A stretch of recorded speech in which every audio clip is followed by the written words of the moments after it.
Ladies and gentlemen, there comes a time in every life when the skies darken, the winds rise, and the path forward disappears beneath our feet.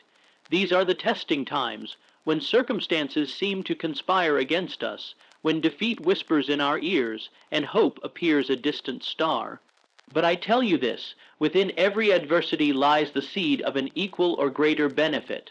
When life gets tough, most people shrink. They curse their misfortune, blame others, and give up. But the winners, the real achievers, respond differently. They ask themselves a powerful question: what can I learn from this? That single question turns pain into power, problems into possibilities. You see, positivity is not pretending everything is fine when it's not. It's not about ignoring the storm. No, positivity is understanding that the storm is part of the process. It is the forge that tempers your will. Staying positive doesn't mean you feel good all the time. It means you believe, even in your darkest hour, that you were not born to be defeated. You were born to rise. When troubles come, do not run. Face them, meet them with a calm, steady mind. Remind yourself that every successful person you admire once stood where you are now. They too felt overwhelmed. They too were tempted to give up. But they did not, and that made all the difference. How then do you stay positive? First, guard your thoughts. Your mind is your greatest asset, or your greatest enemy. What you plant in it will grow. Feed it faith, and fear will wither. Feed it doubt, and confidence will flee. Choose your thoughts the way you choose your friends, wisely. Second, surround yourself with uplifting people.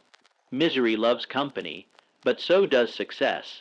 If you walk with those who constantly complain, you'll soon find your own strength draining.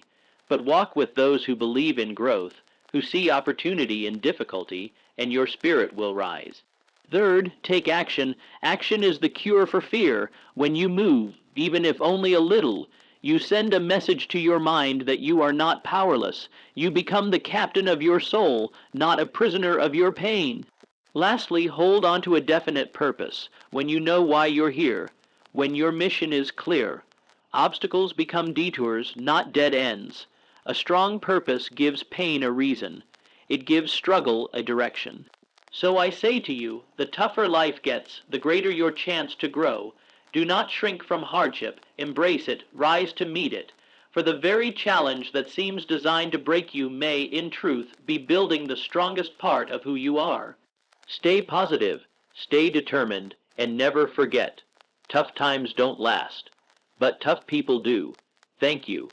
Adversity contains the seed of equal or greater benefit. This truth, once understood and accepted, becomes a powerful force in shaping a resilient and success-oriented mindset. Life does not promise smooth roads or endless sunshine. It brings with it challenges, delays, heartbreaks, and defeats.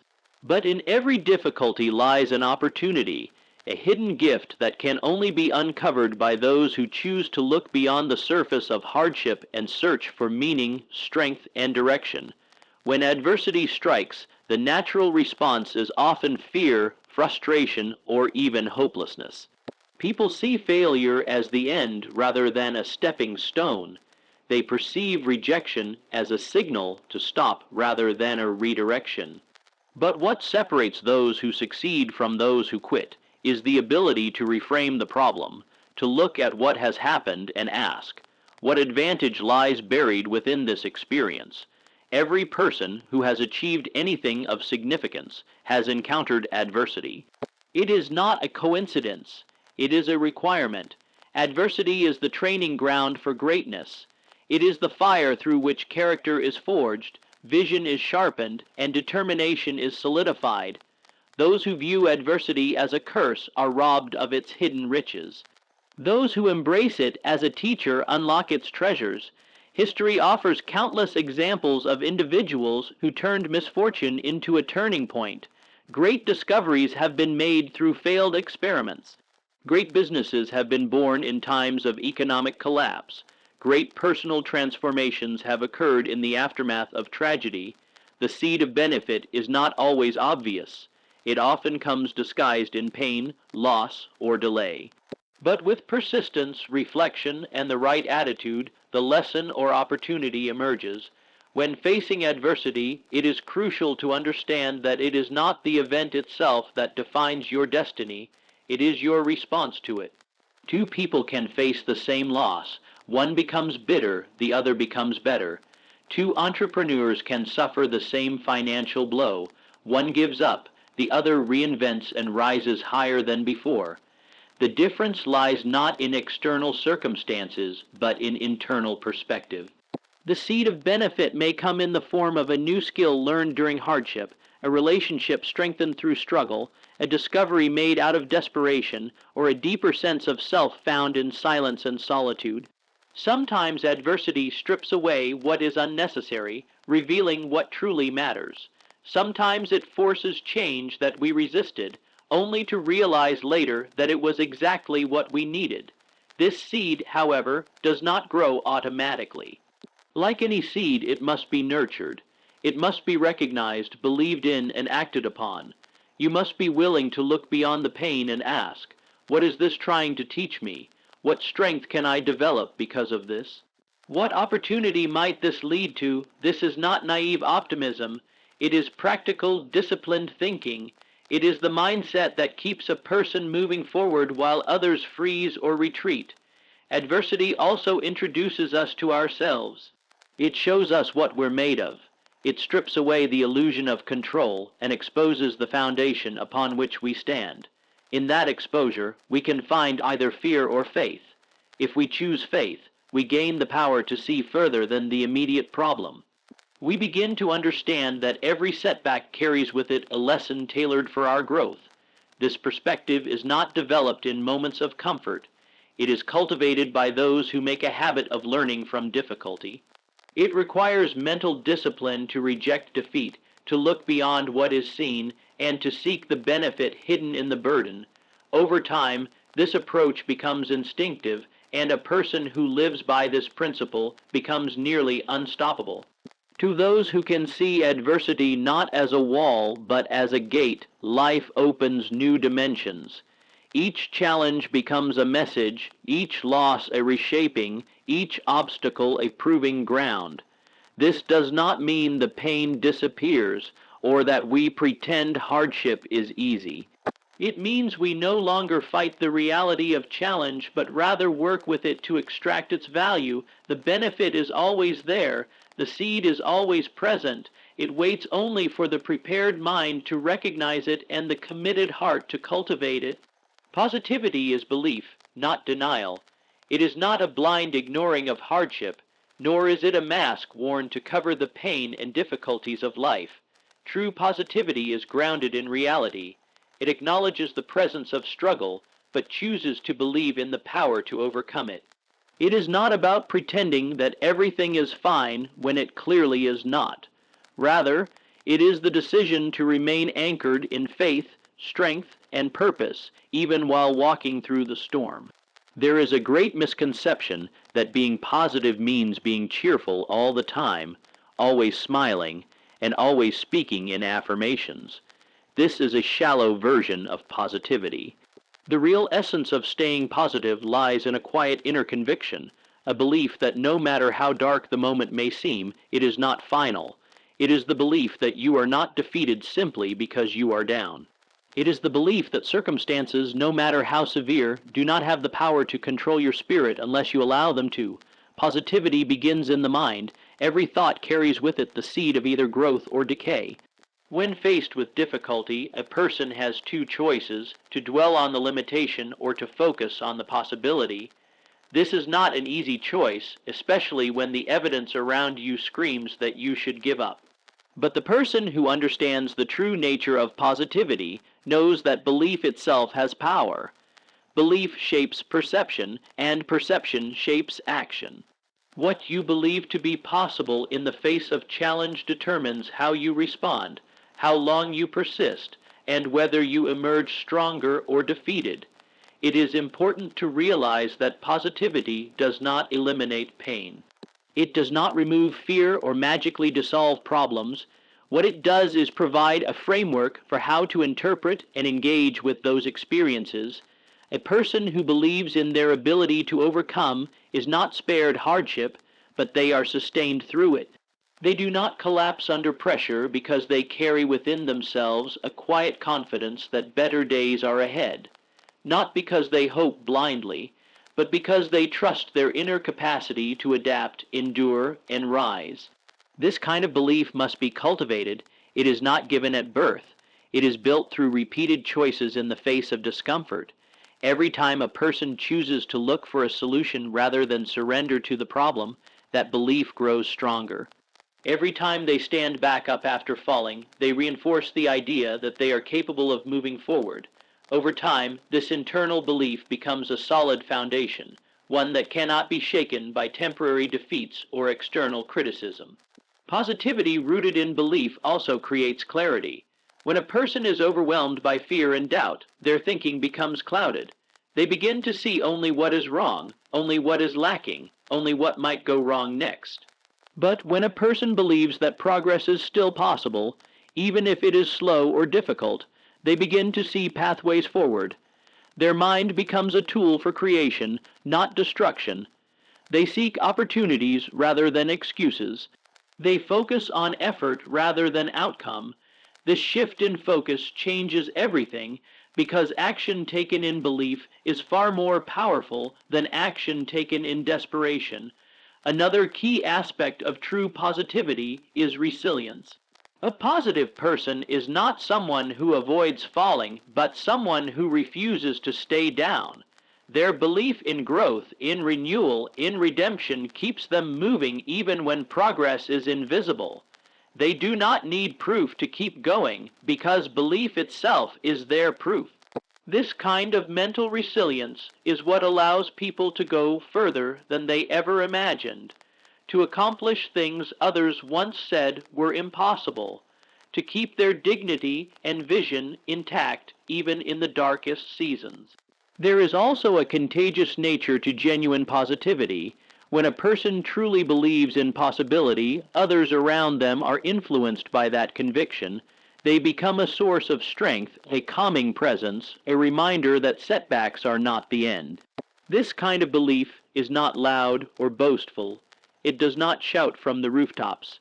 It simply lives in how a person carries themselves, how they treat others, how they rise after falling.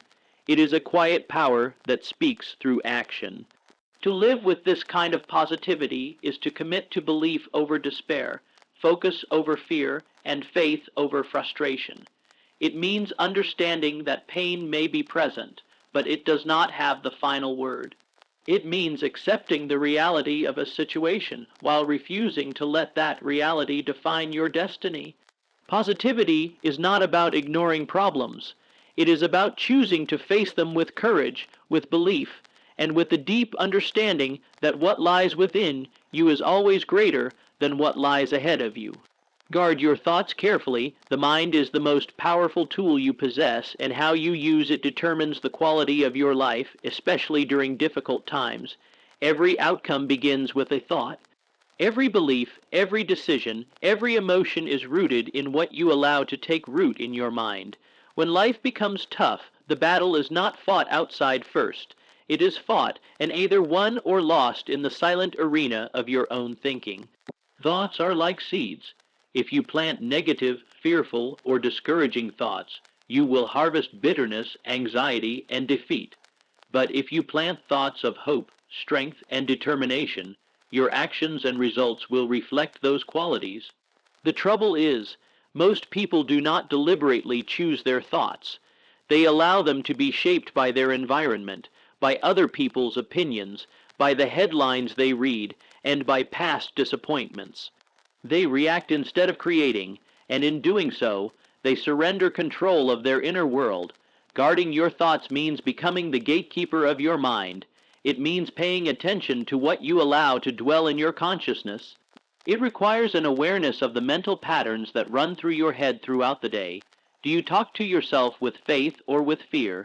Do you feed yourself images of success or of failure? Do you rehearse past mistakes or envision future victories? Whatever dominates your inner dialogue will eventually dominate your reality.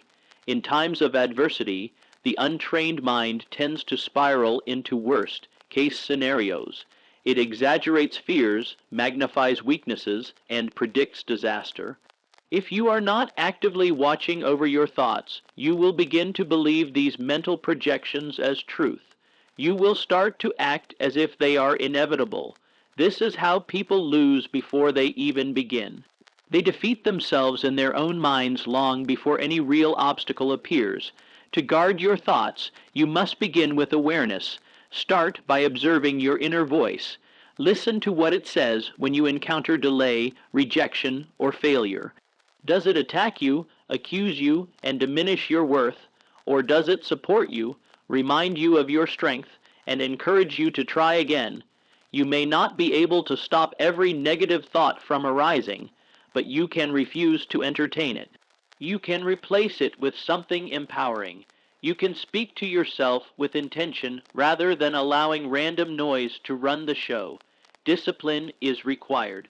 Just as the body needs consistent training to grow stronger, the mind must be trained daily to think thoughts that serve your highest good. This means reading books that uplift, listening to voices that inspire, and removing yourself from environments and conversations that pollute your thinking. You must become ruthless in cutting off anything that plants doubt, fear, or limitation into your mind, not because you are avoiding reality, but because you are choosing which reality you want to create. It also means using the power of repetition. The mind learns through repetition. If you repeatedly tell yourself that you're capable, that you will find a way, that your situation can improve, your mind will start to accept these thoughts as normal. They will begin to shape your identity, and identity is what drives behavior. People act in alignment with who they believe they are. If you want to change your actions, you must first change the thoughts that define who you think you are. Another important aspect of guarding your thoughts is choosing the right focus. Your focus determines your feelings. Focus on what you've lost and you'll feel grief. Focus on what's still possible and you'll feel hope. Focus on how far you have to go and you'll feel overwhelmed. Focus on how far you've come and you'll feel encouraged. You always have a choice about where to place your attention. In hard times, it is tempting to dwell on everything that has gone wrong. But that choice only multiplies suffering. Shifting your focus to solutions, to lessons, or even to simple gratitude can change your emotional state and give you the strength to take the next step. Guarding your thoughts also requires patience with yourself. There will be moments when negativity slips through. That's part of the process. What matters is that you don't let it settle. Don't make a home for it. Recognize it, release it, and replace it. Speak life to yourself. Remind yourself of past victories. Declare that you are capable even if you don't feel it in the moment. Thoughts repeated often enough become beliefs, and beliefs shape your destiny. No one else can do this inner work for you. No one else lives inside your mind. You alone are responsible for what you accept, what you believe, and what you repeat. By learning to guard your thoughts with diligence and wisdom, you build a mind that becomes your greatest ally rather than your worst enemy. Surround yourself with uplifting influences. The people you allow into your life, the voices you listen to, and the environments you place yourself in have a profound effect on your mindset, especially during challenging times. When life gets tough, your inner strength is tested, but so is the quality of your relationships. What surrounds you begins to seep into you. The attitudes, beliefs, and energy of others will either lift you or weigh you down, push you forward, or hold you back. Human beings are social creatures. No one lives in total isolation. Whether we admit it or not, we are constantly absorbing cues from the people around us. Their words become part of our internal dialogue. Their expectations can become our limits or our encouragements. Their habits can shape our behavior. It's impossible to stay positive consistently if you are surrounded by negativity. It is equally difficult to remain stuck when you are surrounded by inspiration, belief, and determination. In moments of hardship, one of the most important things to evaluate is who you are walking with. Are you surrounded by people who complain, blame, and speak defeat over every challenge? Or are you surrounded by people who remind you of your strength, who help you see the opportunity inside the obstacle, who hold you to a higher standard even when you feel like giving up. The quality of the company you keep often determines the direction of your thinking. Sometimes staying positive is not about forcing yourself to feel better. It's about changing your surroundings. The wrong voices can drown out your vision. They can reinforce fear and doubt just when you need to hold on to belief. Some people, though not malicious, carry such low expectations of life that their influence becomes a silent anchor, pulling others downward. If you remain in that environment, you may find yourself gradually becoming someone you never intended to be. To surround yourself with uplifting influences means being intentional about relationships. It means seeking out people who are solution-oriented rather than problem-focused, those who are grounded but hopeful, realistic but resilient. These are the people who face life honestly but refuse to be defined by the difficulty. They don't just talk about dreams, they act. They take responsibility, they grow, they challenge you to grow with them. Their presence strengthens your resolve, sharpens your focus, and ignites your motivation. Uplifting influences aren't limited to personal relationships. Books can be mentors. Podcasts can become companions. The content you consume daily feeds your inner world. Just as you are mindful of the food you eat, you must be just as vigilant with the information and energy you absorb. In dark times, immersing yourself in stories of triumph, teachings on discipline, and messages of faith and perseverance can provide the emotional and mental nutrients you need to keep going. In some cases, distancing yourself from certain people or environments is necessary, not because of pride or judgment, but for your own survival. Some connections are rooted in shared pain, not shared purpose. They may have served you once, but now they limit you. If someone constantly reminds you of why things won't work, if they mock your growth, or if they discourage your efforts, you must ask yourself what that relationship is costing you mentally and emotionally. At the same time, uplifting others is part of becoming an uplifting influence yourself. Positivity is not a one-way transaction. When you support others, encourage them, and speak life into their situations, you reinforce those same qualities within yourself. You become part of a positive cycle where belief feeds belief, courage multiplies, and hope becomes contagious. Leadership in difficult times often begins with how you show up for those around you. Even when you feel alone, you are not without the power to create a supportive environment. Start by becoming your own greatest encourager. Speak to yourself as someone who believes in your potential. Then seek out one person, one voice, one message each day that aligns with your values and reinforces your faith in what is possible. Consistency in this area builds an emotional foundation that can withstand any storm. Your environment either supports your vision or sabotages it. It lifts your energy or drains it. The people and voices you allow into your space become part of your mindset. By choosing uplifting influences, intentionally, consistently, you place yourself in the company of hope, strength, and progress. You begin to mirror the qualities you admire, and over time, those qualities become your own. Action defeats fear. Fear thrives in hesitation, grows in silence, and multiplies in inactivity. When faced with uncertainty or adversity, fear often feels overwhelming because the mind exaggerates what might go wrong. It creates false images, worst-case scenarios, and invisible barriers that paralyze decision-making. But the moment you take a single step forward, the fear begins to weaken. It cannot survive in motion. It loses its grip when confronted by movement, no matter how small.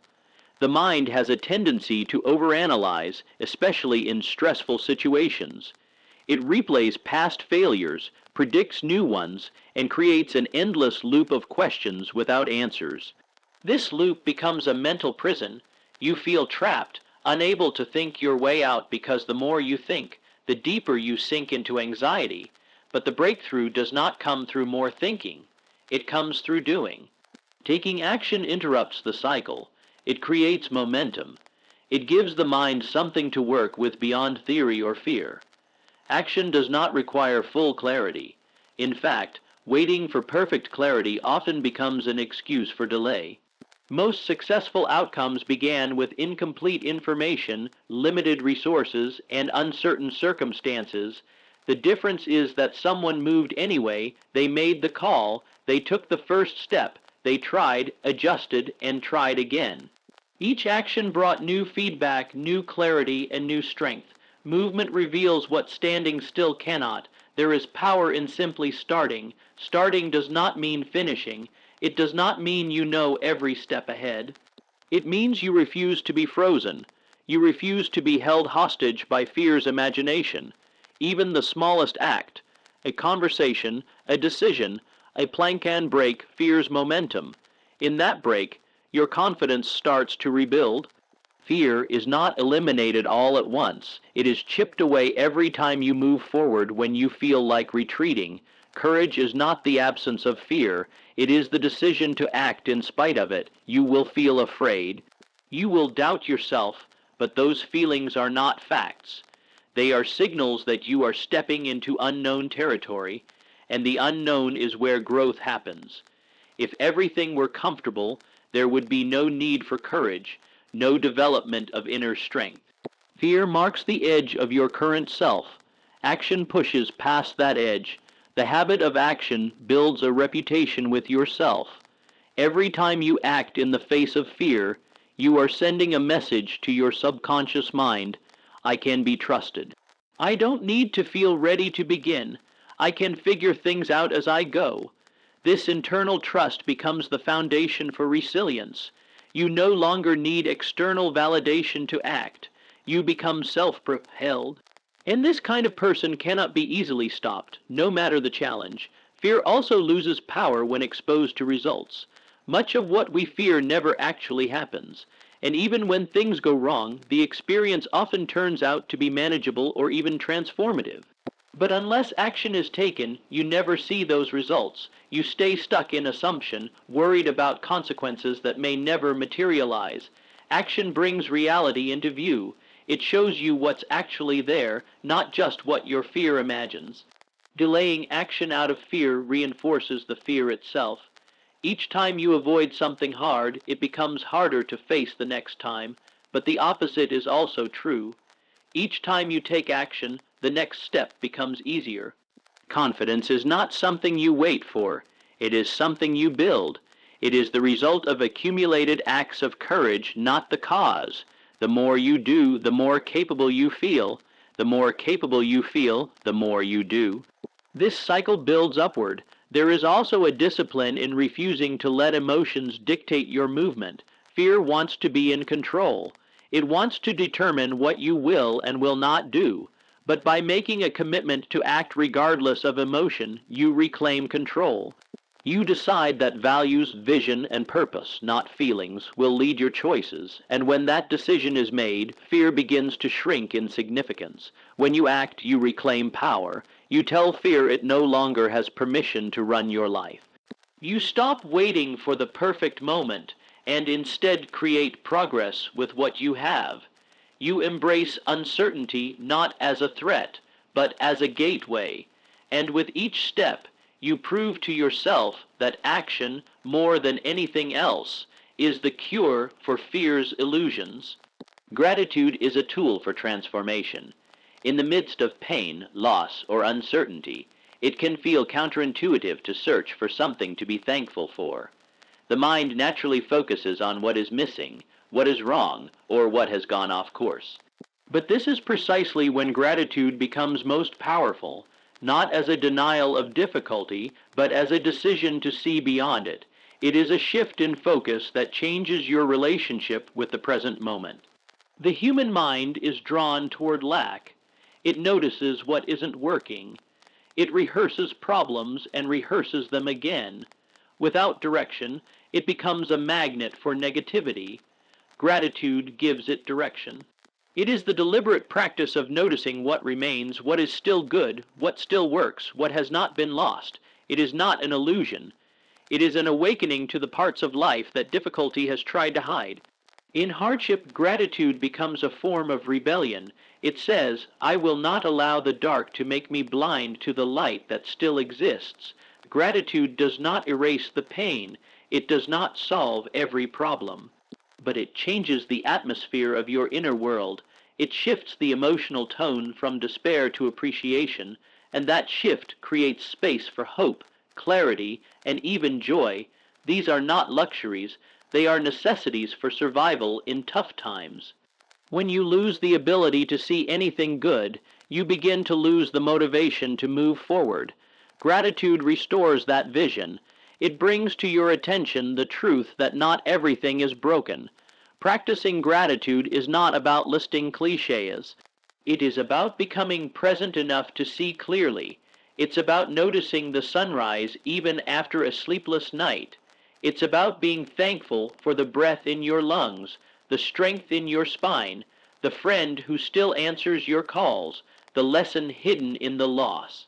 These moments are not always loud or obvious, but they are there. The practice is in training your eyes to see them. When life feels like it's falling apart, the default is to focus on what's beyond your control. That focus breeds helplessness, but gratitude pulls you back to what you can control: your attention, your perspective, your response. You may not be able to change the situation, but you can change how you see it. Gratitude reclaims the power to frame your reality in a way that serves your growth instead of feeding your pain. In dark seasons, the consistent practice of gratitude becomes an anchor. It keeps you grounded when emotions try to carry you away. It keeps your heart soft when circumstances try to harden it.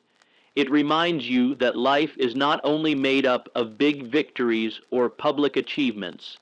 It is also made of quiet moments, inner breakthroughs, small mercies, and silent strength. Gratitude makes you rich in awareness. It shows you how much you already have even when you feel empty. There is also a humbling truth to gratitude. It reminds you that everything is borrowed: time, opportunities, health, people. They are all temporary. When you understand this, you begin to see them differently. You stop taking them for granted. You stop living as if everything is owed to you. You start recognizing the gift in what is often overlooked. And from that place of humility, strength begins to rise, because gratitude doesn't just make you appreciative, it makes you responsible. It calls you to steward what you've been given, no matter how small it seems. Gratitude also changes the way you relate to others. In moments of struggle, it is easy to become self-centered, to close off, to focus entirely on personal pain. But when you choose gratitude, you begin to see the goodness in others again. You notice their efforts, you acknowledge their kindness, you express appreciation. This strengthens relationships, creates connection, and invites support. Gratitude opens the heart to receive and to give, even in the midst of hardship. The practice of gratitude is not passive. It requires effort, especially when nothing around you feels worth celebrating. But it is in those moments that the habit becomes transformational. Gratitude doesn't wait for the storm to pass. It stands in the middle of it and says, "There is still something here." And in that simple statement, power returns, because where gratitude exists, despair cannot fully take hold. Where thankfulness lives, bitterness cannot fully thrive. The more you feed it, the more it grows. The more it grows, the more it shapes how you see everything else.